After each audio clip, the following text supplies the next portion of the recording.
Well, good evening, ladies and gentlemen. Let's start a fire. So the adage that I've always heard with regard to the different sizes of fuel that one should use when attempting to build a fire is pencil lead, pencils, and the fingers holding the pencil. So that is to say, you start with really little stuff and then build your way up. Now what I decided to throw in there was, instead of pencil lead, pencils, and fingers, start with pencil shavings. And today we've got some paper birch bark from the fabulous and luxurious North Coast here in New York. So I'm going to start out by building a little bed of pencil lead and then get some pencil shavings on top. And I've got two different alternative incendiary sources. I have a ferro rod and some stormproof matches. We're going to give them both a try. There's a bit of a breeze, so who knows? Let's see if this works out.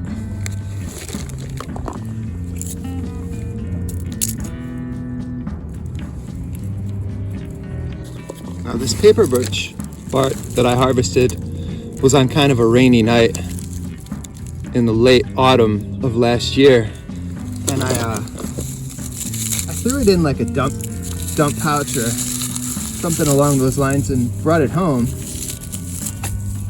and started breaking it down and processing it and throwing it into an empty oatmeal tub. And quickly I realized, man, it was home to a lot of little crawly things, including some of these weird leafhopper bugs that sadly made their way off into my apartment and probably died of dehydration. But there was also a really ornery spider in there. And some 6 months or whatever later, I'm opening up the oatmeal container to have a look at my birch bark harvest, and it was all spun with webs. I didn't see any sign of the spider though, so she's probably way down in the bottom. All right, for starters, we got this Exotac flint and steel, whatever you want to call it. I'm gonna give that a shot.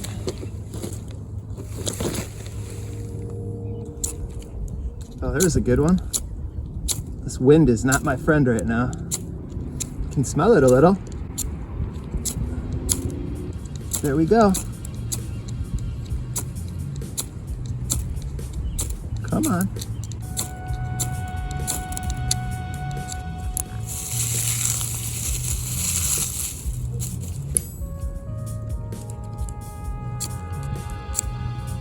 All right, so the conclusion I've come to is that it's too windy for me to pull that off. So we're gonna move over to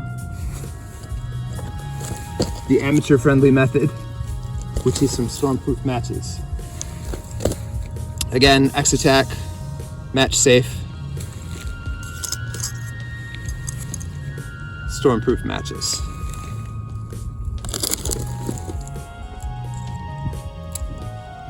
Ain't that a bitch? Won't even light.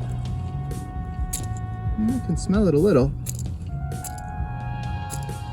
Is this one a dud or what? What the fuck? Let's try it on this striker on the inside. Yeah, we had a dud match there. Okay.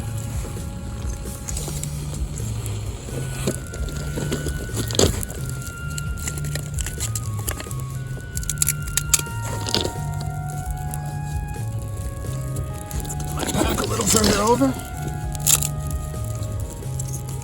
Build a little teepee. Well, we're losing our flames here. Good old friend, the wind, strikes again. I think I've got it though.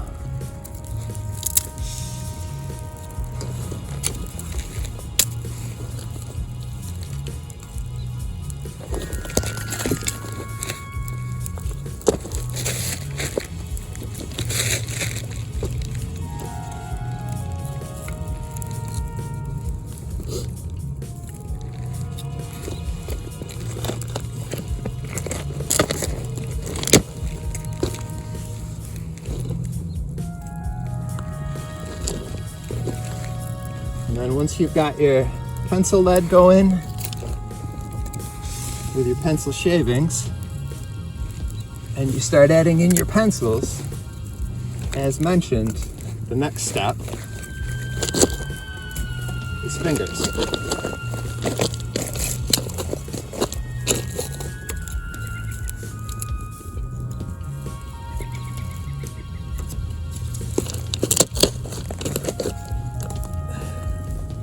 And then of course you can use much larger size fuel if you intend to burn your fire for a while. But I'm gonna hold off on that for the most part, because I'm just making this video. I'm not camping out here tonight.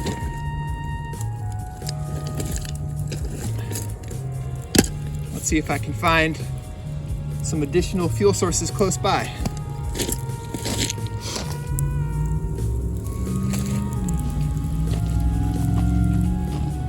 Unfortunately, this is not the most fuel replete location, so we're regressing back down to pencil lead,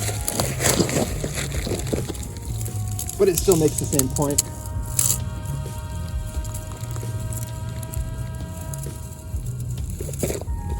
And as I said, I'm really not interested in this burning too long. I'll probably only be out here a short while after sunset.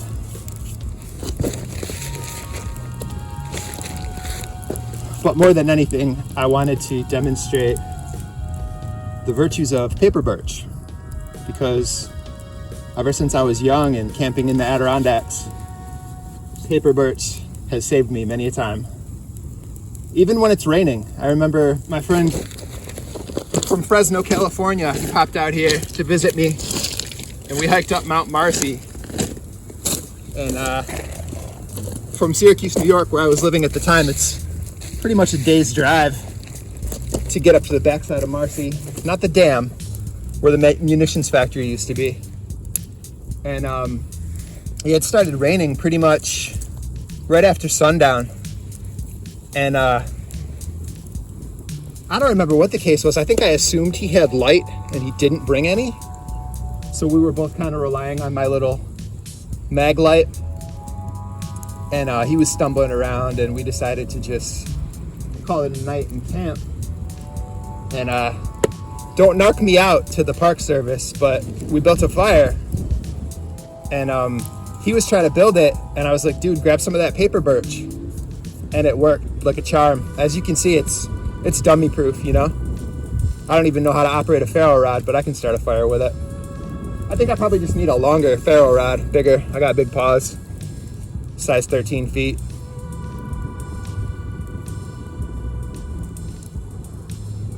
But there's my fire, you know. And if I had the intention of like camping out here or maybe doing some night shooting, this is my one of my shooting ranges. I'll come out here and shoot chalk rounds with a Byrna. And if I had the intention of lingering or it was colder, you know, I could have easily, on the railroad ramble up here where I collected all this, grabbed a bunch of larger fuel. Let's see what I can do with this burnt bit of railroad tie.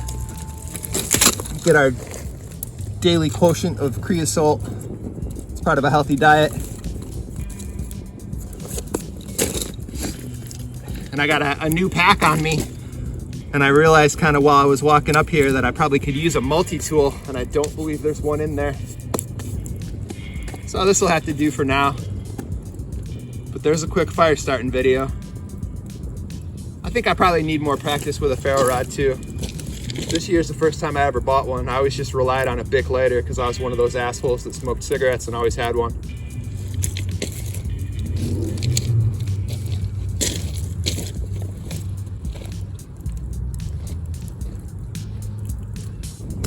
There.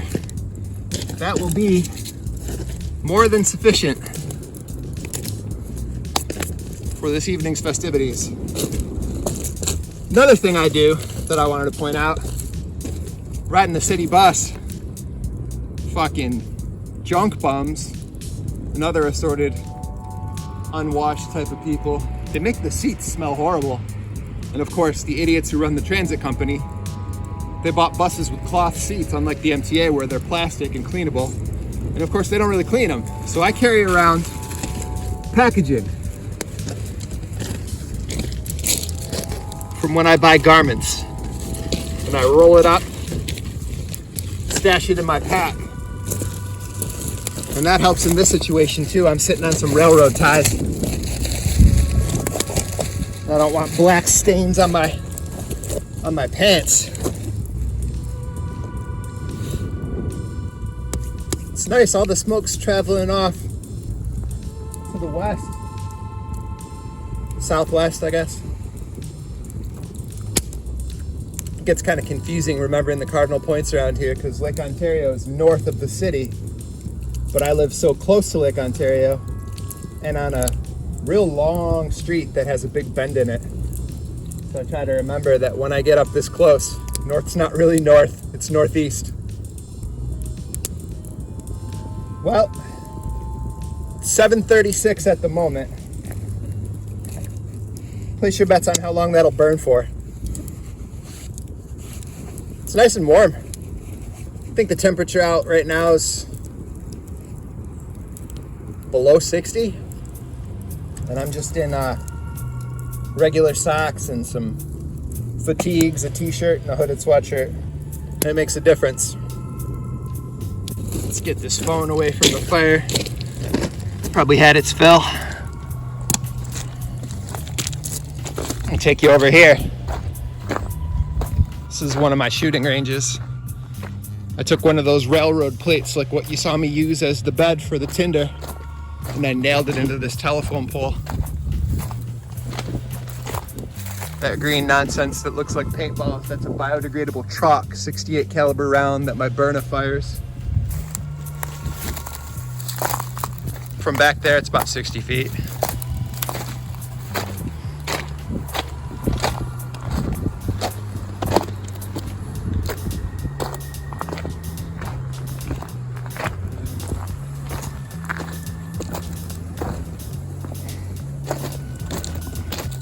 Scoot this situation down a bit.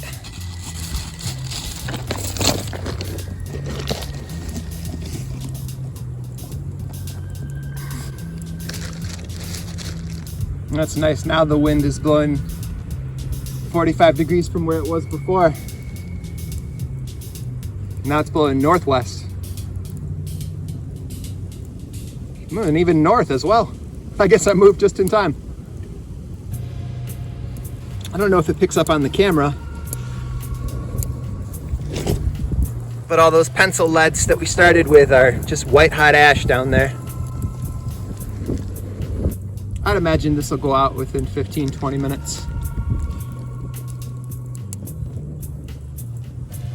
I'll just fast forward through it. Kind of collapsing a little bit there. I had to change the music and check in on my baby, see how she's doing. I only got one phone with me. So I told you it was 36 minutes after the hour. It's been 11 minutes.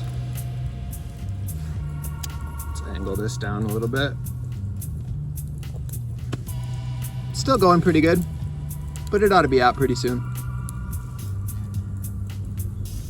Yeah, it's dying down pretty good. Got that one little piece of railroad tie that broke off and collapsed, and that's sheltered by the rest of the fire, so it's burning strong. The main fire is pretty much out. Still a lot of coals with that little flame in the middle. Still getting nice and lucky with the wind direction. It's occasionally shifted over here and tried to nip at me like it is right now, but short-lived.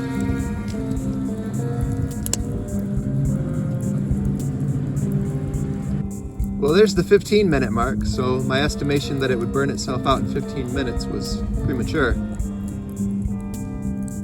Who knows how long this little guy will hang on for. The base of it's pretty well burned up. One really cool thing about this spot is before they decided it wasn't a viable working branch of the railroad anymore, the workers were out here with like track maintenance and herbicidal equipment and stuff. And I assume it was them. They left a a whole shit ton of bottles of water, and they're just kind of stuffed in the ties over there. So worst comes to worst, I have a little bit to drink, albeit of questionable sterility.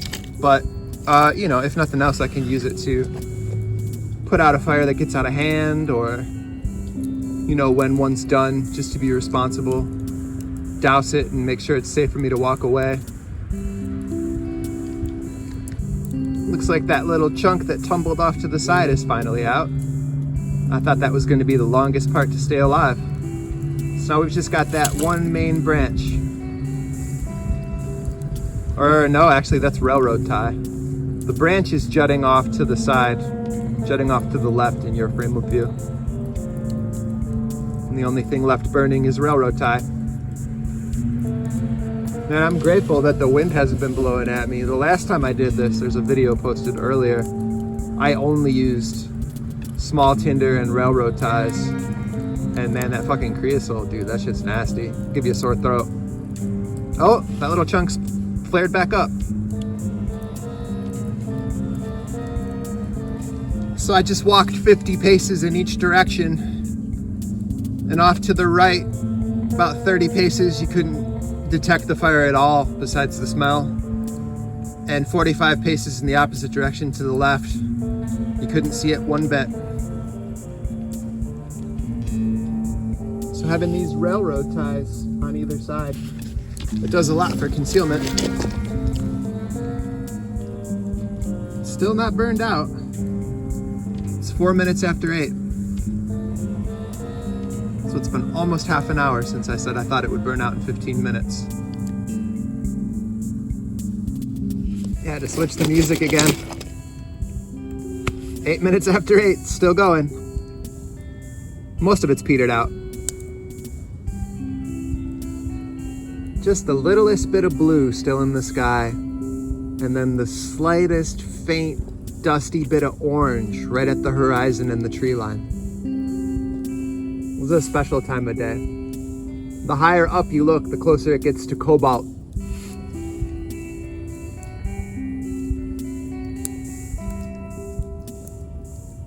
And this fire just won't give up.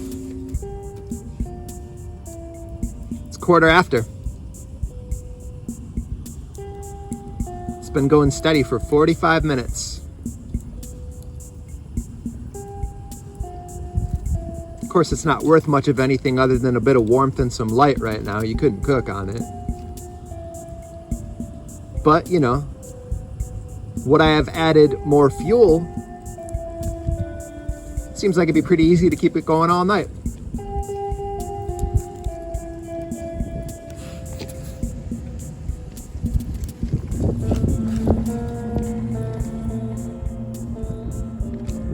So I said that I thought it would last another 15 minutes. Well, it's been 53. And all we're left now with is coals. I think I'm gonna cut this short and pour the water on it.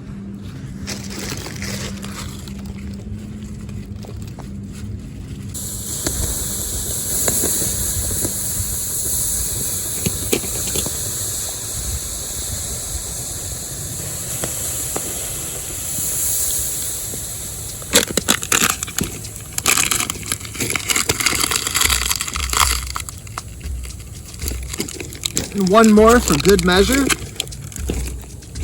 Got a little coal right there. Ember. Spread it around.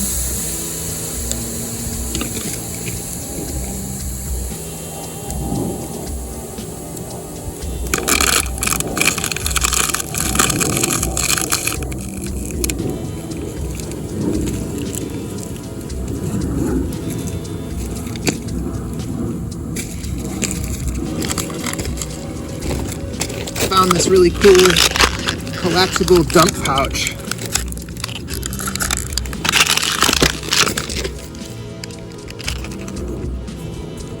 Watch how this unfolds.